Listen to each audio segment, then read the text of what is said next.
से पहले नजर डालते हैं अब तक की बुलेटिन। जी बिल्कुल, खबरों का सिलसिला बढ़ाते हुए खबर शामिल करते चलें। ज़िली सदर मोबाइल एसोसिएशन गुजरांवाला मलक जुल्फ़कार भुट्टो ने कहा कि पाकिस्तानियों के दिल फ़लस्तीनी अवाम के साथ धड़कते हैं। फ़लस्तीन की गयूर अवाम और उम्मत मुसलमान कभी भी नाजायज़ इसराइली सहयोनी रियासत को कबूल नहीं करेंगी। फ़लस्तीनी और मज़ाहमती हीरोज़ इंतहाई काबिल तारीफ़ हैं, जिन्होंने वसी पैमाने पर हमले करके फ़तह का ताज पहना।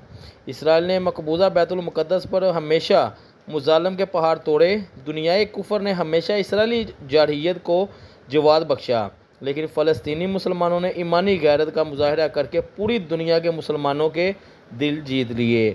फ़लस्तीनी भाइयों की जानिब से अपनी इज़्ज़त, नमूस, आज़ादी और हक खुद अरादियत के लिए जारी जदोजहद और मज़ाहमती तहरीक की हमायत करते हैं। जी।